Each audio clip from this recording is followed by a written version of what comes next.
Good afternoon. I'd like to call to order the City of Murfreesboro Construction Board of Adjustments and Appeals for Tuesday, January 24th, 2023.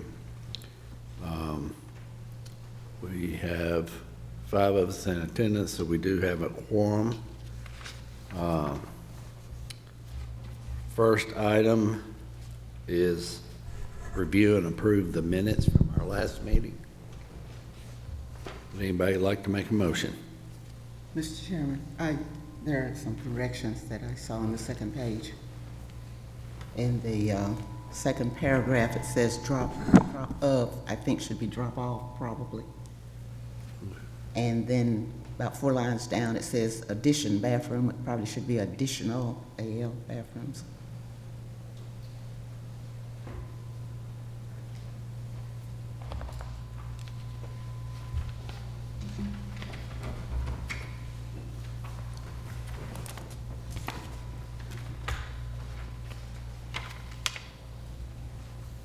Okay, thank you.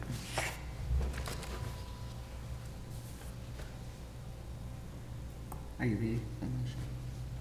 Yeah, you want I to move. make a move? Yes. I move that the minutes be adopted with the notation of the change for drop-off and additional bathrooms. Okay. Entertain a second. Second? Any discussion? All in favor? Aye. Any opposed? All right, next order of business, review appeal of a decision, determination, order of notice of the building official. Kevin, could you present this for the city? Yes, sir, I'll be glad to. Thank you, Mr. Picklesheimer and board. So let me give you a little background on this property first before I have Mr. Messenger come up on the property's side. So the property is located at 404 South Kings Highway. It currently is a small church. So we originally sent, we got a call to go out to this property because the roof was failing. So we made an inspection in December of 2021. So we go out to the property then, we meet a contractor out there, we look at it, we do an inspection, so we send a substandard report, giving the church or the owner 60 days to get a structural engineer involved, just so we can kind of see what's going on with it and get a fix. So 4 or 5 months actually goes by. They did get a structural engineer involved, in which we've attached the report. I believe Mr. Bob Warren did the report. So he gets us that report, I think in May or June. So after reading that report, I think we made a decision to issue a demolition permit for that structure. At the time, I think we felt that the structure may not be able to be saved with a reasonable cost for what the structure actually, is worth. So when we did the demolition notice, we sent the notice out in August. So after we got the structural engineer report in June or July, we sent the report for the demo in August. It went to the existing owners of that property, in which at that time they informed us that they sold the property to the church. So once we were aware that the property got sold, we then had to notify the new owner. So let's see, October 13th, we sent out the new notice to the church, which the church became the owner. They were leasing or renting that property. So we sent out the new notice that October, giving them 90 days to come into compliance, demo, or appeal. So at that time, Mr. Messenger came into the office. I think he was unaware of the original demolition notice until he got, for the past owners, he was not aware that notice existed. And once he got this one, he called us, we talked about it, and I think Mr. Messenger kind of wanted more time right now, so he did reach out and he appealed our decision on that timeline. So that's kind of where we stand right now with it. Mr. Messenger has appealed the timeline, and he's been great to work with us, so we may be willing to work with Mr. Messenger, but as far as the city, that's kind of where we stand with it. So Mr. Messenger may be able to add his side of the story. Great. Mr. Messenger, please, yes.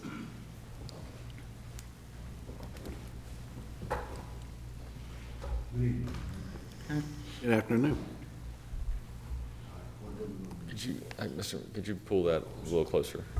Yes, sir, go ahead. Just basically, Kevin gave us a rundown from the city's point of view. Anything you need to add to that, or? Well, yeah, we had just got the property, and within 2 weeks, we got this letter saying that whatever, all that he had in there, and I was questioning it, and we went back, and it showed that this property had been, well, these letters had been sent out to the previous owner, but they never told us they got the letter or anything. So we didn't close on the building, and we didn't pay the first couple of notes on the building when we got it. Well, one note, just to be exact. And right now, I'm just in a position that, I was telling Kevin that we're a small ministry. We don't have the money to, well, I can't tear the building down because it's a collateral building for me, because we borrowed money against it. I talked to the bank and said, you can't tear it down because you ain't got no money to pay us. You got to pay us all this before you tear it down. That's what they was telling me.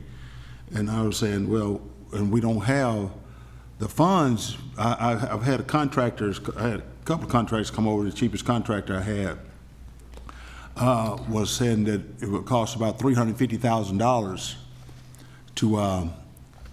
to do what we needed to do. And he said, well, if we tear it down and do it over,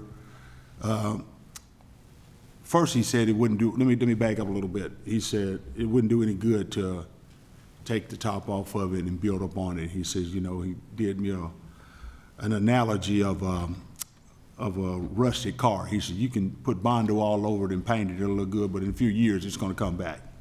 So he was saying, what you need to do, it probably does need to come down and we just do it over, he said it'd be approximately right now. And that was in October of last year. He said roughly $400,000 for that. And we've been trying to raise money and trying to do something because we want to do the right thing, because we're in the process of losing the ministry that we've already, we've been in this ministry here for about 16 years. And so I just need some time, man. I don't know, well, man, I'm just being honest with you. I don't, because my back is up against the wall, everybody's telling us to sue people and stuff like that, man. I'm just being honest. I was taught from a pastor standpoint that the church don't go to court. Yeah. And I stand on that. Yeah. So let me add a little bit more to that. Thinking this may be the path that we go, I did reach out to our planning department staff. And in this situation, it seems that once this church is demolished, they cannot rebuild that church back on that lot. Setbacks, parking requirements, all Right, that stuff. all that comes into effect. So they could. Oh, really? You mean they can't just build back what's there? So you're saying we can't rebuild it? Not on that lot. So you would, there is potential that you could repair what you got. But if you actually demolish that church, from my understanding, you will not be able to build that church back, based on the lot size and the age of that church and the current zoning. You'd kind of lose that status once it's demolished. So, but if you repair it, you can renovate up to a certain percent, and still be okay. How much percent? To a certain percent, I don't want to specify on that. I believe it's based on value of the property and all that. So that'd be another discussion. But there's a certain percentage. So I just kind of want to let you know there. So, and I don't know if you've maybe get a second opinion on the contractor. As far as the fix, I know we've got the structural engineer analysis. I don't know if you've read through it or even have a copy of it. But it may be worth getting another opinion or two as far as the cost of that sounds pretty pricey, $350,000 to fix that. Is the building currently secure? I believe it's secured and not being occupied. Pardon me? It's secured and not occupied right now. No, we are not having church in it, Yeah. but we've been, we're still keeping the electric and all that stuff, because it's got a lot of stuff in it, still got, you know, everything that we owned in it, you know, we still gotta pay for it, you know, but, I mean, So what exactly has the city issued? I think I wrote down the word demolition notice. Yeah, it appears it was a demolition notice on October 13th, yes. And that says what, you have to tear it down or appeal? Right, and Mr. Messenger has appealed that decision. Okay.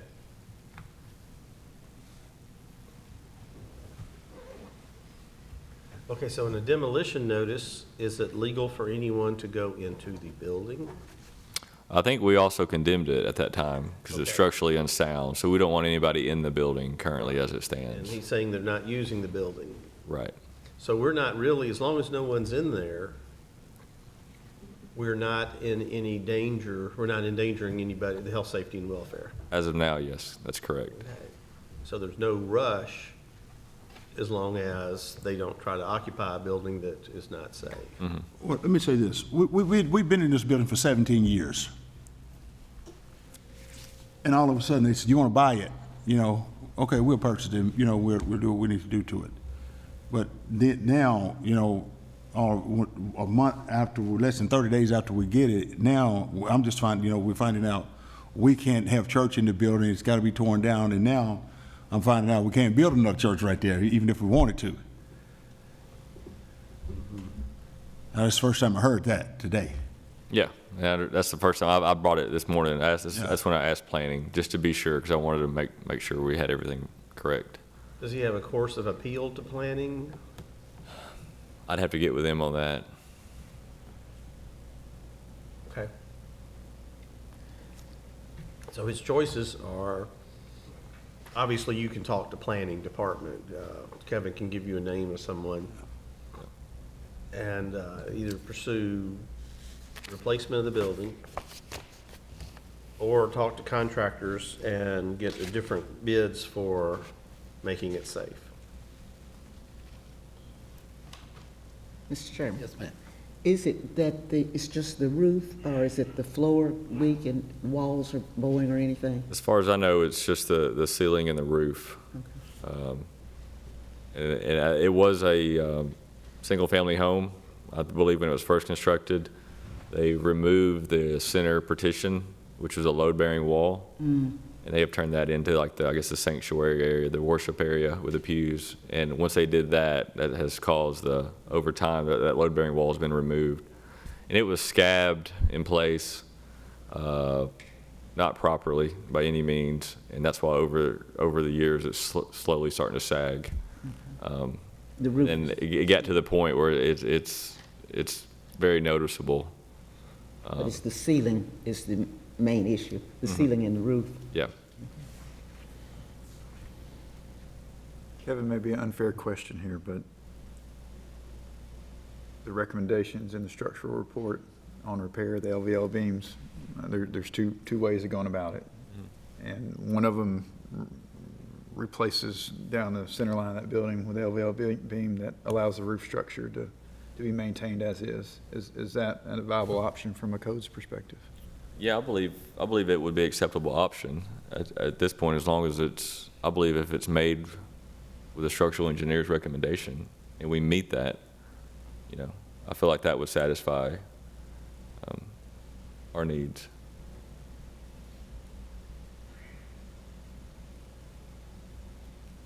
I mean, obviously, we've got a lot of choices to look at. There's a lot of due diligence that still needs to be done.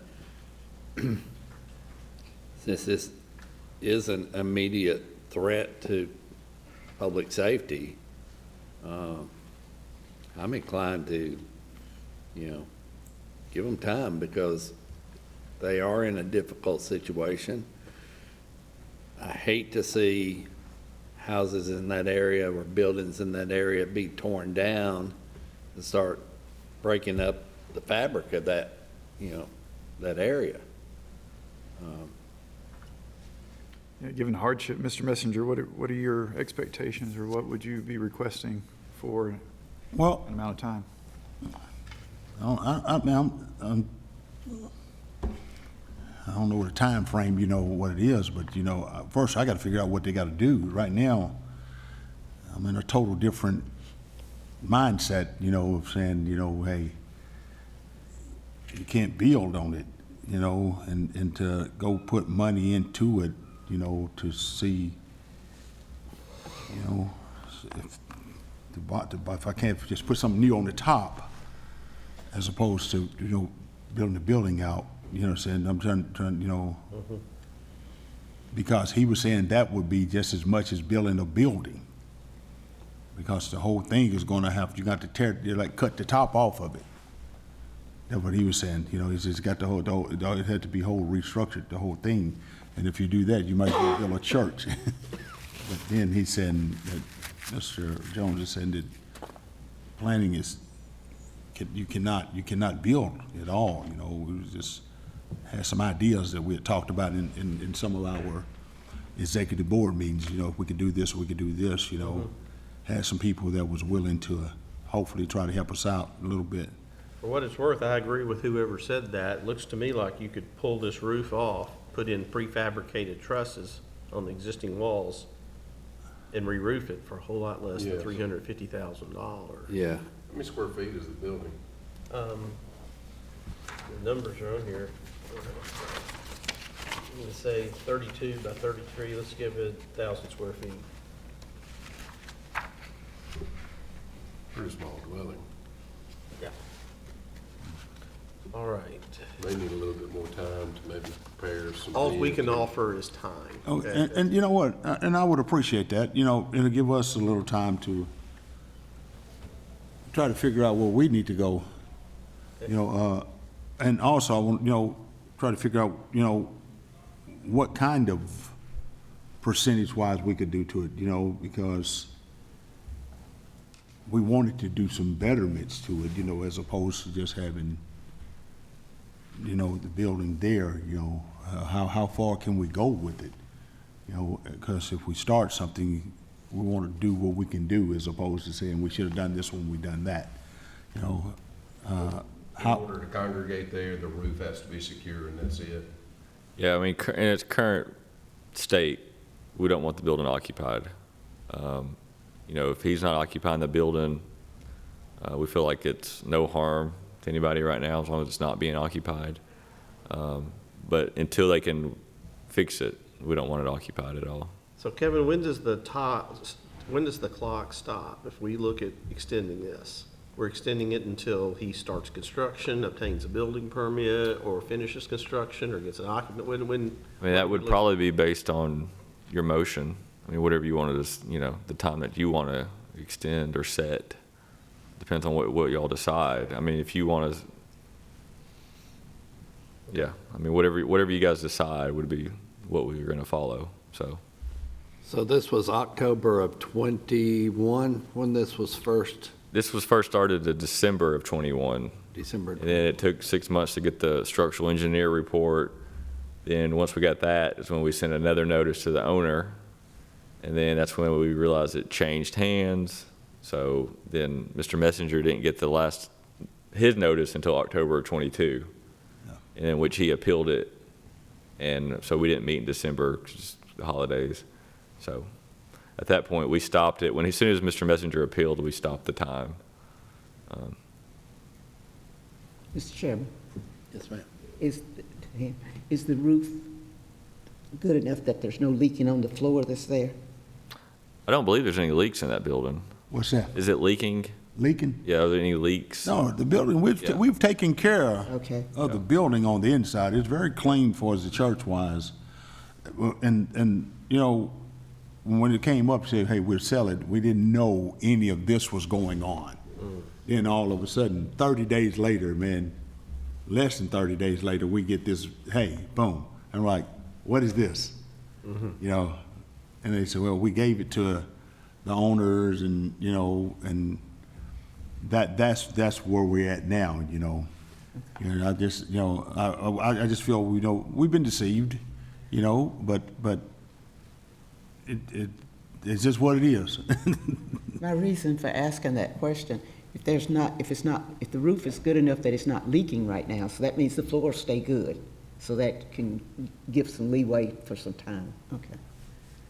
And we had even had a new roof put on it, you know, Oh, okay. the whole thing. We took the shingles off and put a metal roof on it a few years back, So it's good. you know, and Are you ready for a motion? Anytime. I make a motion that we defer the demolition order for 180 days. Allow Mr. Messenger time to determine a course. If at that time the work's not complete, he can come back in front of this board and give us an update and tell us what progress has been made. how many days? 180 180, 6 months. 6 months. months. Mr. Chairman, I second that motion. Any discussion? All right. All in favor? Aye. Any against? Unanimous. You have 6 months, and, you know, if you still haven't made a decision, talk to Kevin, come to us, give us a report. We'll take a look again. So Kevin, let me ask this question. Yes, sir. How do I find out you know what I'm saying, what I can do to this building? I know I can do the roof, Yeah. but, you know, because we wanted, you know, we looked at it when we said we could do this, but now we're finding out that we're So limited. all that, there's a certain section with a percentage, and I don't want to speak because I may be wrong, but if you talk with our planning department, Yeah. so I would talk with Matthew Blomley, Matthew Barnes, Blomley, Blomley, yeah. He's the assistant director in our planning department. That's who I spoke with on this matter. So he's aware of your situation. But as far as the exact planning department requirements, he'll be able to point you on the right track. And then once you kind of figure out what you want to do, me and you'll be in touch, and we'll work through it. so they're saying a church can't be built there, but a house can be built there. That would be up to them. Yeah, I mean, a house may be able to be built. So that's what I'm losing it at, because I would understand if it was swampland or something like that, you know, and it was just, couldn't do anything, but you just can't build anything on it anymore? Well, I'm not sure, again, that's a planning department question. Codes and regulations change Yeah. over the years, so parking requirements would be different today than they were when the church was originally built. Yeah. So if you're up to today's standards, it's probably gonna require more parking. Yeah. You may be able to build a house on it, Yeah. but just not the church back. But again, that would be up to the planning and zoning requirements. There may be an appeals process too, BZA or something, you know, to show that it's been this way for a long time. So don't give up, please. Yeah. Now, you're not expanding the area. If you build back with the same square footage, But again, But they're saying that we, now they're going to go back and they're going to say you need X number of parking spaces and all that. It's not that it's a church, it's just that the requirements now from versus when it first became a church have changed. so there is no grandfather clause or anything that's saying if you were there. Not when you tear it down, then everyth's got to be meeting. Well, that's why, codes and I understand that part. You said if I tear it down, everything Yeah. changes, but I'm just saying, how far can I go? That's what I'm want to try, that's the answer. And the planning department has that answer. Bromley They have that is- answer. Yeah, they can give you the exact Is he in number. this building here? He is, yes, sir. Yeah, okay. Okay. Well, I'll reach out to him. Yep. And, we'll go from there. Well, best of luck. Hope it works out. Well, we do too, man. I mean, it's in the Lord's hand now, man. But hey, man, I appreciate y'all's time, man. All right? And have a blessed day. Give me a call, man. I will, yes, sir. Thanks, man. This is on our agenda every month, staff reports. Yeah, we have one. Robert Holtz was the director of the codes department. He has since took a new position. He's still the director, but he's the director of community development. So he has changed titles. So I'm currently the acting director for building and codes. So we'll be sending that out there, I guess, searching for a new director and a new assistant director here in the next few months. So we may have some more changes to report on, but. Good. Congratulations, I guess. Thank you. All right, any other business? Not, we're adjourned.